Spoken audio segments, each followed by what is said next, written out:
తాకట్లో ఉన్న మీ బంగారాన్ని విడిపించి ఆ రోజు ఆన్లైన్ రేటుకి కొంటాం. Sharma gold company. నమస్తే, వెల్కమ్ టు సుమన్ టీవీ. నేను గిరిజ. ఇవాళ మనతో పాటు ప్రముఖ ఆధ్యాత్మికవేత్త, భారతీయ శంకర పీఠ వ్యవస్థాపకులు, బ్రహ్మశ్రీ తిరుపతి మూర్తి అవధాని గురువు గారు ఉన్నారు. వారితో మాట్లాడేద్దాం. గురువు గారు నమస్కారం.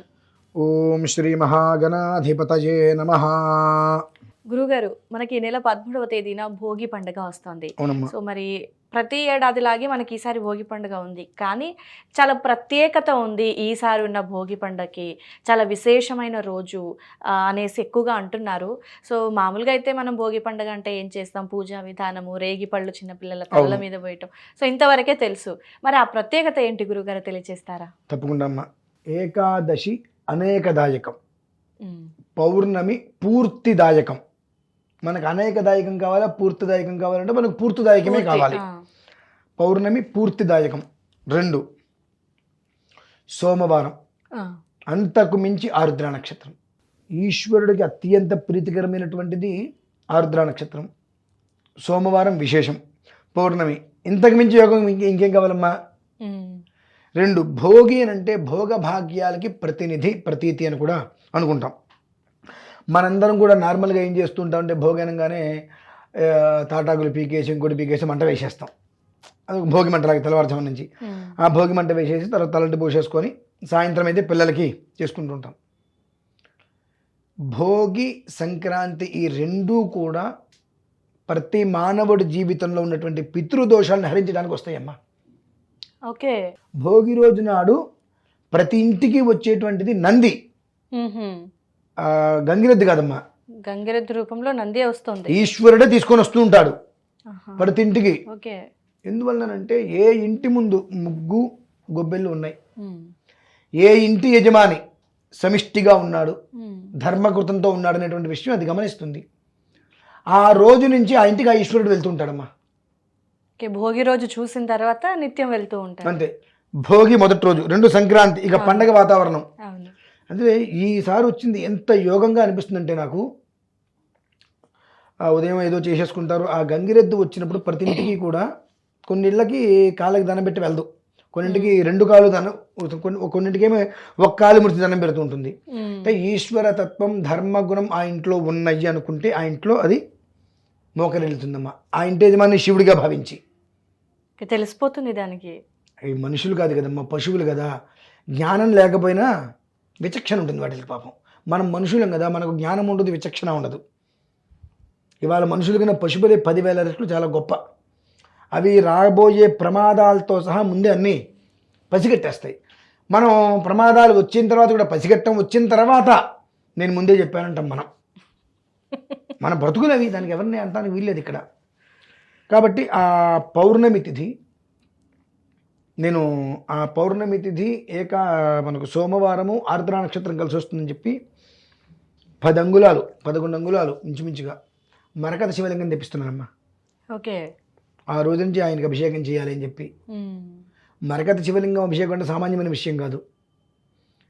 దారిని పోయే దరిద్రంతో సహా కొట్టుకుపోతుంది అది మరకత శివలింగం అభిషేకం చేస్తే. ఆ రోజు నాడు నేను మొదలు పెట్టాలని చెప్పి దాన్ని తెప్పిస్తున్నా. మీకు ఫోటో కూడా చూపిస్తా. ఎంత ఉంటుందమ్మా చక్కగా. 10.5-11 అంగుళాలు ఇంచుమించుగా ఉంటుంది శివలింగం. తెప్పించుకుంటాం. ఎందుకు తెప్పించుకుంటున్నా? సరదా కోసం కాదు. ఈ ఒక్క భోగి సంక్రాంతి నుంచి సకల మానవాళికి కూడా అత్యంత శుభప్రద యోగం కలగనుంది. అలాగే ఖగోళ రీత్యా పెను ప్రమాదాలు రానున్నాయి. ఓకే. పెను ప్రమాదాలు రానున్నాయి ఖగోళ రీత్యా. ఆ పెను ప్రమాదాల నుంచి కొంతమందినైనా మనం రక్షింపగలగాలని చెప్పి ఆ మరకత శివలింగం తెప్పించి ఆ రోజుల నుంచి ప్రారంభం చేయాలని సంకల్పం చేశాను. ప్రతి ఒక్కరూ అమ్మ, ఇంత శివలింగమైనా సరే ఉదయం స్నానం చేసి తలంటి పోసుకోగానే గంగిరెద్దులు వచ్చినప్పుడు అయుంగాయుంగాన్ ముష్టీన్ కరోతి. కొంతమంది చాటతో పోసేస్తారు, కొంతమంది గ్లాసులతో పోస్తారు. మీరు దేనితో అయినా పోయింది. ముష్టి అంటే ఇలా పట్టుకోండి బియ్యం, ఒక ముష్టి, దీన్ని ముష్టి అంటారు. ఇంత గంగిరెద్దులు వాళ్ళు వచ్చినప్పుడు, లేదంటే హరిదాసులు వస్తారు. ఆ హరిదాసు వచ్చినప్పుడు ఆ హరిదాసుకి నెత్తి మీద వేసినప్పుడు మీరు దేంతో అయినా పోసుకోండి. ఒక గుప్పెడు చేతిలో పట్టుకొని మొత్తం పోసి గుప్పెడలో వదిలిపెట్టండి. అది ముష్టి అవుతుంది. అది పూర్తి ఫలితం వస్తుంది మనకు. చివరిలో ఆ చేతిని ఇలా వదిలిపెడితే అది పూర్తి ఫలితం వస్తుంది మనకు. అలానే గంగిరెద్దులు వచ్చినప్పుడు ఒక చాటలో అన్ని బియ్యం, ఆ బియ్యంలో చివరికి ఇలా ముష్టి ఇలా వేసి బెల్లం మొక్క పెట్టి దానికి పెట్టండి. మ్మ్. అది కడుపు నిండా తిని ఆశీర్వదిస్తుంది. అది కూడా ఏ ఇంట్లో అయితే కనుక ఈశ్వర తత్వం ధర్మగుణం ఉందో ఆ ఇంట్లోనే తింటుంది, అన్నిళ్ళలో తిండది. మీరు ప్రయత్నం చేయండి. కొన్ని ఆవులు మనం చూద్దాం, కొంతమంది అరటిపళ్ళు పెడితే తినవవి. అదేంటే ఆవులు అరటిపళ్ళు తినని అంటారు. దొండలు ఆవులు అరటిపళ్ళు తినకపోవడం ఏంటి? మ్మ్. శుభ్రంగా తింటాయి. అవి ఎందుకు తినమంటే నీ కర్మ నేను ఎందుకు తీసుకోవాలి అనుకుంటుందా? అయ్యో మ్మ్. నీ కర్మ ఇంత కర్మ చేసి ఒక అరటిపండు నాకు పెట్టి నీ కర్మను వదిలించుకుందాం అనుకుంటున్నావా? నీ కర్మ నేను ఎందుకు తీసుకోవాలని చెప్పి తినండి అవి. మ్మ్. ఇవి మనం గుర్తించాల్సిన విషయాలు. కాబట్టి ఆ కర్మ ప్రార్థం ఉన్నప్పుడు అవి తినవు. కనుక పొద్దున్నే భోగి మంట వేయంగానే వేడి నీళ్ళతో తలంటి స్నానం చేసేసి ఇంత శివలింగం ఇంట్లో పెట్టుకొని ఓం నమస్తే అస్తు భగవన్ విశ్వేశ్వరాయ మహాదేవాయ త్ర్యంబకాయ త్రిపురాంతకాయ త్రికాగ్నికాలాయ కాలాగ్ని రుద్రాయ నీలకంఠాయ మృత్యుంజయాయ సర్వేశ్వరాయ సదాశివాయ శ్రీమన్మహాదేవాయ నమః లేదా ఓం నమ శివాయ అనుకుంటూ కనీసం 11 సార్లు ఈశ్వరుడికి అభిషేకం చేసి శుభ్రంగా మళ్ళీ కడిగి తుడిచి భస్మనాశి బొట్టు పెట్టి అంత పెసరపప్పు చలిమిడు కొబ్బరికాయ పండు ఫలము ఆయనకి నివేదన పెట్టి హారతి ఇవ్వండి. ఆ తర్వాత నువ్వేదైనా పెడితే గంగిరించి తింటుందండి. శృంగి భృంగిరితస్తుండి నందినో నందికేశ్వర కర్మ మోటీతు చాముండా చర్మముండా అతు చర్చిక. ఉరికి చెప్తారండి ఇవన్నీ కూడా. కర్మ ప్రార్థన తీరాలి. తీరితే అవి తింటాయి. ఆ రోజు నీ ఇంట్లో ఒక పదార్థం ఏదైనా గంగిరెద్దు తినదా అదృష్టవంతుడివే. ఇందాక మనం ఒక వీడియోలో చెప్పుకున్నామమ్మా శమంతక కెంపు అని చెప్పి. ఎందుకు చెప్పుకోవాల్సి వచ్చింది అంటే ఈ భోగి ఏదైతే ఉందో ఈ భోగి నాడు మనం చేసేటువంటి కొన్ని ప్రక్రియల ద్వారా వచ్చేటువంటి విధానంలో రవి అంటే భాగ్యాధిపతి, తండ్రి స్థానం ప్రతివానికి. ఆ పితృగణ దోషాలన్నీ కూడా నిర్వీర్యమైపోతాయి. ముందు పితృగణ దోషాలు, ఎంతోమందికి పితృదోషాలు ఉంటే వెంటనే అచ్చేయండి ఇచ్చేయండి అంటూ ఉంటారు. పితృదోషం ఉన్న ప్రతి వారికి నారాయణ బలి పనికిరాదమ్మా. నారాయణ నాగబలి అని చెప్పి చేయించేస్తూ ఉంటారు. పితృదోషం ఉన్న ప్రతి వాళ్ళకి చేయించకూడదు, అది మహాదోషం. అది అసలు ఎందుకు వచ్చిందని ఆలోచించాలి. ఈ సంక్రమణం అనేటువంటి ప్రతి నెలా వస్తూనే ఉంటుంది. ఆ సంక్రమణం రోజు నాడు కొన్ని పితృదేవతలకు చేసేటువంటి ప్రక్రియల ద్వారా ఆ పితృదోషం నుంచి మనం బయటపడతాం. అదే రోజు నాడు భోగిరాడు ఈ విధానాలు మొత్తం పూర్తి చేసుకొని సాయంకాలం మనం పిల్లలకి పండగ చేసుకుంటాం. కానీ ఆ ఈశ్వరుడికి అభిషేకం చేసి మారేడు దళం ఆయన మీద పెట్టి అన్నాభిషేకం చేసుకుంటాం. చాలా అంటే చాలా అద్భుతం. మీ ఇంటికి వచ్చినటువంటి గంగిరెద్దు అతన్ని ఎక్కువసేపు మనం చేసేటువంటి దౌర్భాగ్య లక్షణాలు అంటే అతను బోరవుతూ ఉంటాడు. 5 నిమిషాలైనా 10 నిమిషాలైనా 15 నిమిషాలైనా మనం వెళ్ళిపోమని చెప్పాం, ఏమీ ఇవ్వం, తలుపు కూడా తీయకుండా వదిలేస్తూ ఉంటాం. ఆ ఊదిగు తెలిపోతాడని చెప్పి. దాన్ని మించిన పంచమహాపాతకం ఇంకోటి ఉండదు.